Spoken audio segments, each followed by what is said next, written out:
All right, what do you got over there? I got a text message, Joe, and it is an excellent opportunity. Okay. Job opportunity, working remote, either part-time or full-time, free training. I don't even have to pay for the training. Only have to work 30 to 90 minutes a day, and I get to make up to $800 a day. Oh, man. You apply? Of course. All right. We're going to find out what happened when Michelle applied for this job and all the other job scams and romance scams and advance fee loan scams. The top 5 scams going on right now that you need to know about coming up.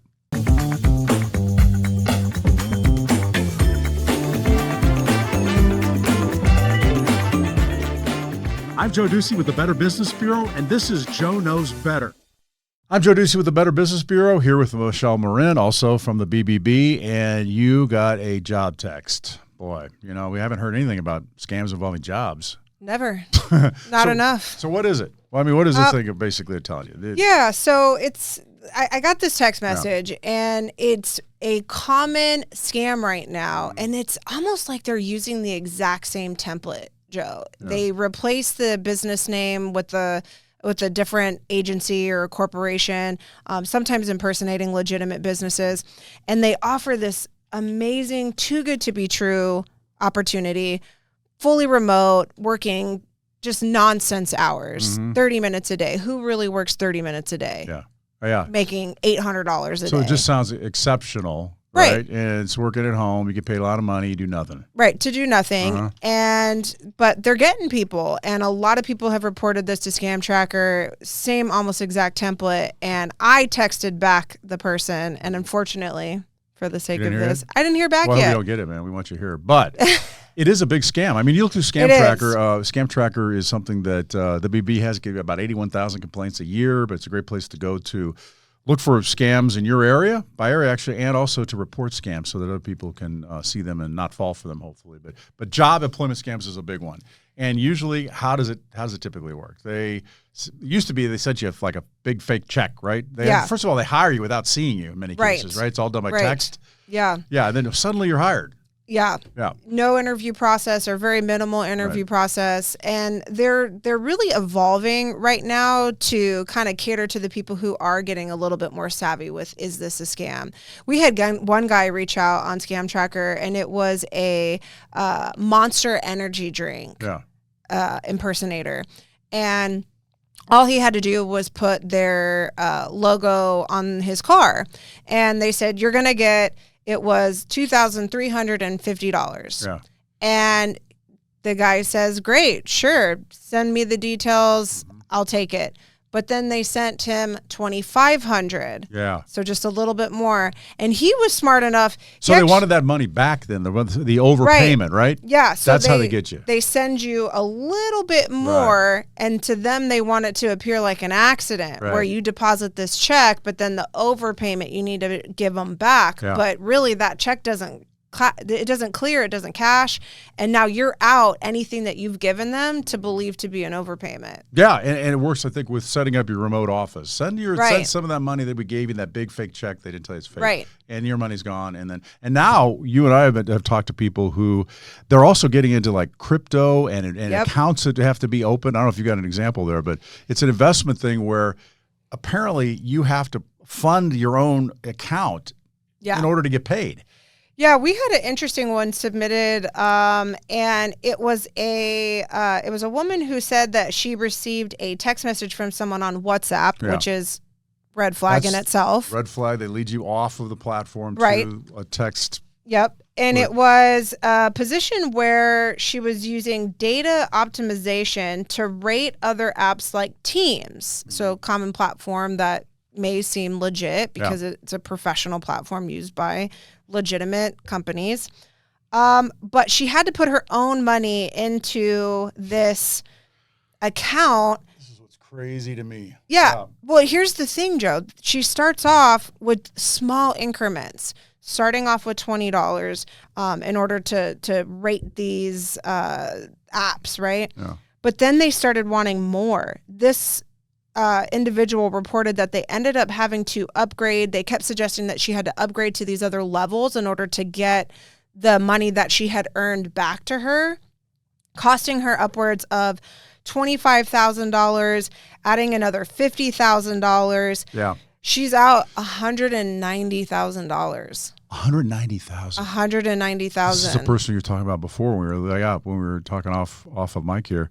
Wow, that's just crazy. Well, first of all, it's crazy to think you have that much money to use in these situations. Sure. Secondly, and the thing that gets you here too, they say is they have a fake account that makes it look like you're actually making money, and then you could see it in there, and so it's not like they're total blindsiding you, but they fake it. Well, that's how this one worked, right? So the more she put in, the balance that would have been given back to her theoretically if it wasn't a scam kept growing. Yeah. So that's why more money got deposited. Okay. Bottom line here, you don't pay to make money. Right. Right? Any type of cryptocurrency transaction that they're saying, deposit more funds, whether it's cryptocurrency or not, right? To your point, though, you don't give them money if you've earned that money. Yeah, it's a lot of made-up crap. A lot of these people are confused. They have no idea. They're like, I don't really understand it, but I can have a negative balance. It's like these scammers are just making this stuff up to confuse everybody. You shouldn't know exactly what it means, but if you don't know what it means, don't get involved. Right. Just say, no, man, I don't want any part of this. Okay. All right, let's move on to another scam. We're seeing a lot of romance scams.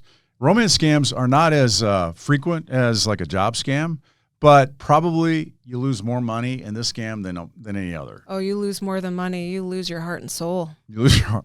That was good, but I know. It's sad, but good. All right, and here's how they go. I picked a couple from ScamTracker here, and they're kind of, you can see some similarities here. I received a friend request through Facebook Messenger. Another one, contacted me through LinkedIn. Another one, got me on WhatsApp. Okay. Was hesitant and always avoided accepting in the past. This time was different, and I accepted. We chatted regularly for several weeks. He claimed to be a commanding general in the U.S. Army deployed to Syria. Yes. And there was a planned attack on some strategic location. He had important information that needed to be transported out. He needed money. She lost $55,000. Wow. Yeah. A scammer said he was overseas general surgeon, constantly having emergencies, internet, food, whatever, son, a terrible car crash. That's how they typically get you. But we're in love and we want to see you. They pull on the heartstrings. Yeah, they start with approaching you online. And then somehow you get involved and they really try to endear themselves to you and you have a relationship, you think. Did any of these people talk about talking to them on the phone or getting them on camera? Only one person said they actually talked to the person. The other, it's all been done through texting or messaging. Yeah. Okay. That person lost $90,000 we just talked about. They're wrong number. They're wrong numbers, apparently. They call you out of the blue. But they answer hello, and then a relationship begins on how to use. Yeah, and I think what they're targeting older people, and they're targeting people who may be lonely. Sure. Who want a friend, who want Yeah. A scammer messaged me on Facebook. Then, she suggested I download and use WhatsApp. It gets you off into a more private app that people aren't going to check out. Mm-hmm. We connected. She described herself owning a fashion design studio in San Francisco. She also mentioned Bitcoin trading interests. So it goes from endearing to quickly talking about money, your money, how they're going to get it. And in this case, investment opportunity. Right there. She lost $400,000. Wow. And then there's this one. Initially contacted me through LinkedIn, continued communicating via WhatsApp, gradually gaining my trust through daily interactions and emotional manipulation, which they talk about now. Over time, he persuaded me to invest large sums of money into what I now understand to be fraudulent cryptocurrency trading platforms. So it's typically, honey, I've got this, I'm making millions, and I want you. Sure. Here's my secret place to go to make all this money. Yeah. I'm going to share with you. Due to the overwhelming financial losses caused by this scam, I'm currently in the process of filing Chapter 13 bankruptcy. It's just been a nightmare. $747,000. That's devastating. Almost $1 million lost there. So, with that one, these are similar complaints because it's basically not knowing who you're dealing with.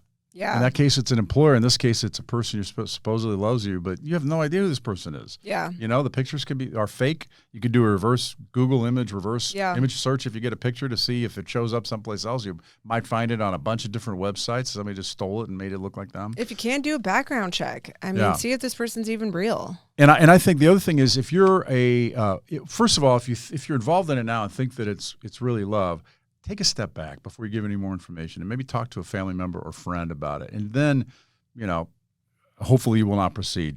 If you're a family member, see if the senior in your life is being targeted, because it's happening and they may not want to talk about it. Yeah. I know situations where the kids have tried to get involved and the parents are like, hey, but you need to know. So they're tough questions, but I think they need to be asked because we're seeing so many of these things. All right. What's next? So we're also seeing number three rental scams.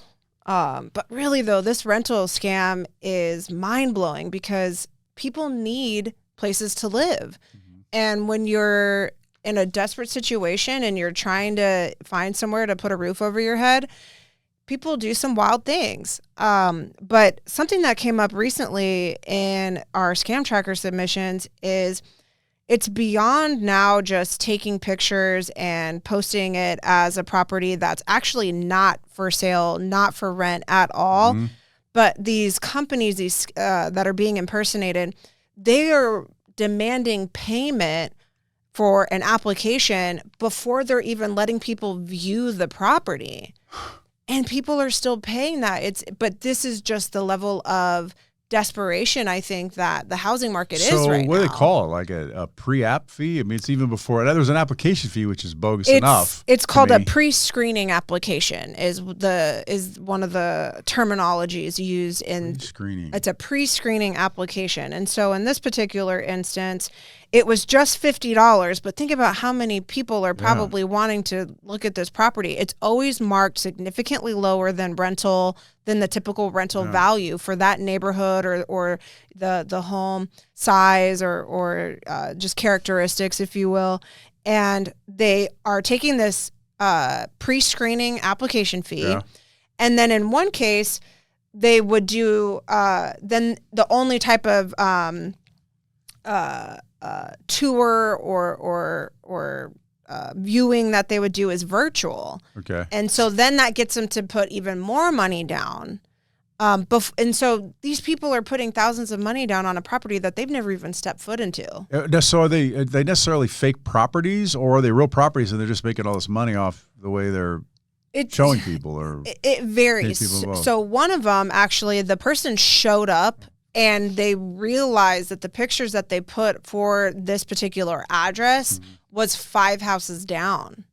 So they're using the same neighborhood, same kind of similar geographical area. If someone may be familiar with the area, they're kind of toning on that. Yeah. But yeah, sometimes it's an entirely different home. Yeah. For the address that they're soliciting for being up for rent. You shouldn't have to pay anything up front for that. I mean, I think there are enough. Hopefully this is going to, you got to go somewhere else. I mean, you can't trust and also you need to know the rental agency and who's involved and look them up, right? I don't know if bbb.org is someplace you could look at a review for whatever the property management company is or whoever's doing it. Find out from right? I mean, you shouldn't have to pay. I mean, just from, don't pay to look at a property. Yeah. Right. Find out the address and drive by. Right. Don't do that first. I mean, whatever. But yeah, so there's that. We even had a rental company reach out and submit a ScamTracker report saying we are being impersonated.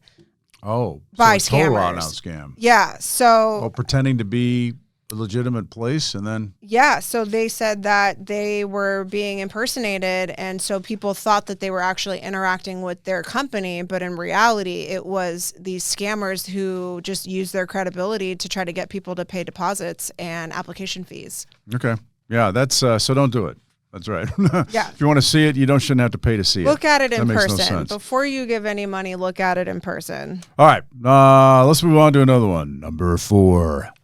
Debt collectors. Let's do that one, right? We get a lot of complaints. I wasn't going to do it, but I saw so many complaints in the ScamTracker.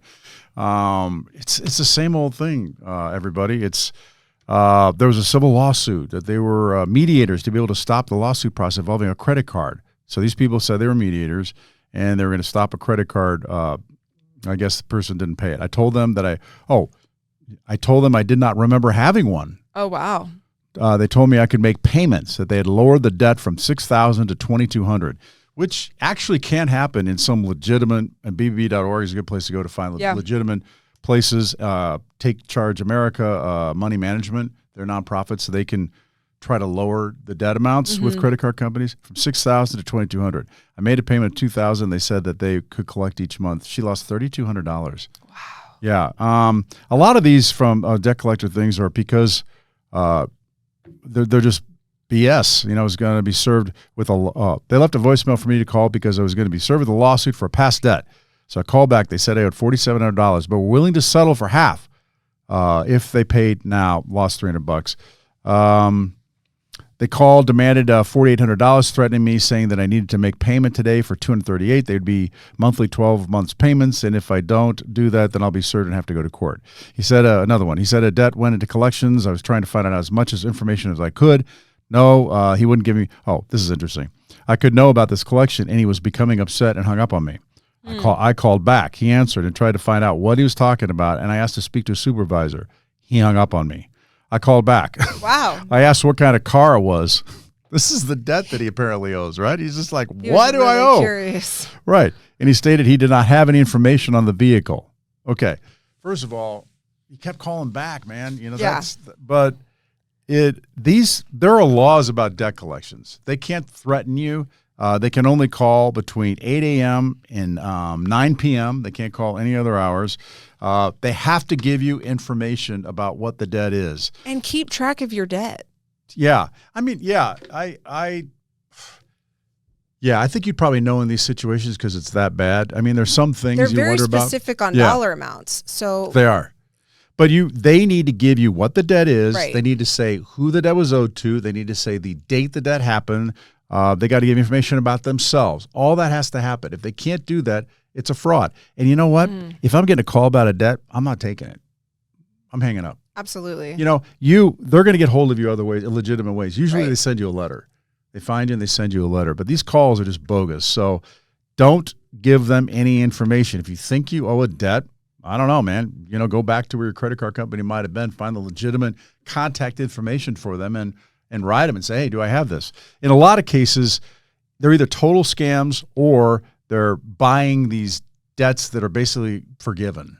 You know, these old You can debts. run free credit checks on yourself as well. There's multiple corporations that will do that for you.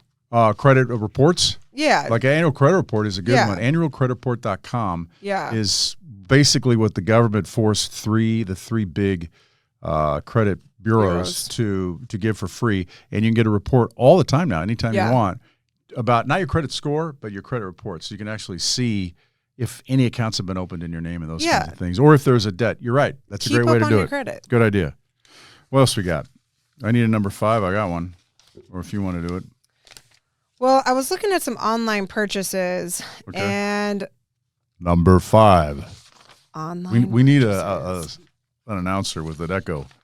Number 5. Number 5. Okay. What is it?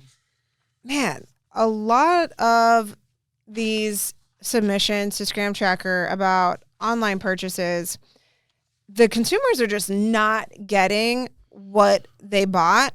And it's this tracking system. Yeah. They submit payment.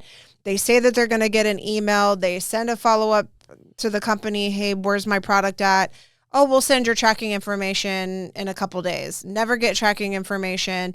Never hear back from them. No product, no refund, nothing. Yeah. And that's happening a lot. Online buying is so general. Yeah. But it's also probably the biggest. We had a lot. It was certainly an honorable mention just by sheer volume. Yeah. And really that just, I wanted to bring it up because it's so convenient to buy online. Yeah.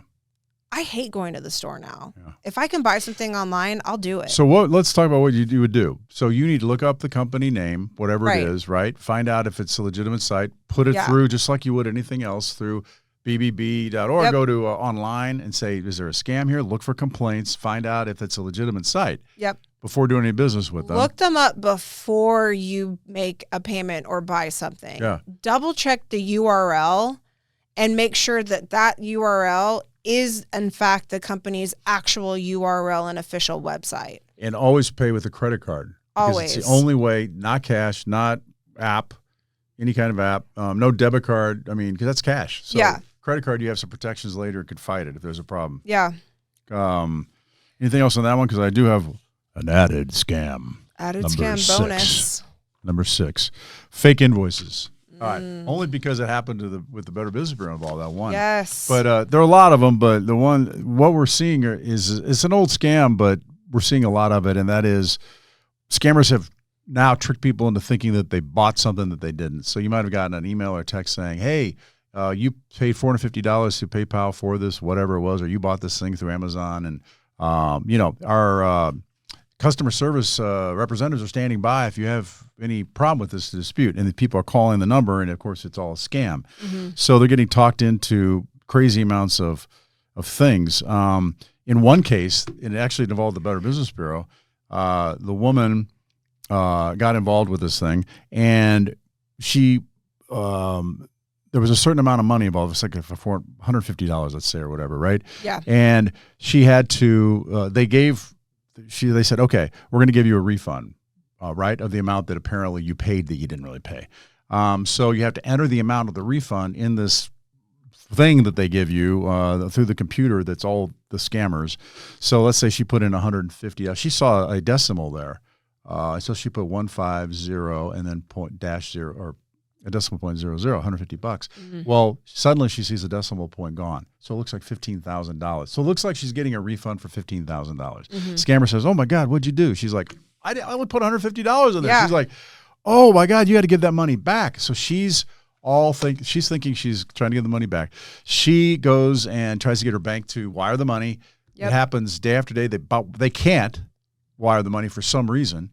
So thank God. Yeah, the scammer thankfully. then says, "Just send me cash. Send me a certain amount of cash, as much as you can take in." I think it was $4,000. And she said no. And the reason she said no is because she'd, in the meantime, gotten an email that said it was from the Better Business Bureau. Yeah. And it said, "You owe this money. You need to give it to them." Well, first of all, we don't operate there. We're not a law We're not going to send you anything like that. Never. At all. We're not a law Ever. enforcement agency. That's not how we operate. We would never do that. But they were trying to use it to sound legitimate. So she thought the money was owed to the Better Business Bureau. So she said, "No, I'm not going to send money to scammers. I'm going to look up the address, the San Diego address for Better Business Bureau, and send it to the name of a real employee that was there." So the real employee gets a little thing. It says, "Hey, this is the amount of money we owe you. I owe you. I hope we're even now," and a $15,000 cashier's check from her.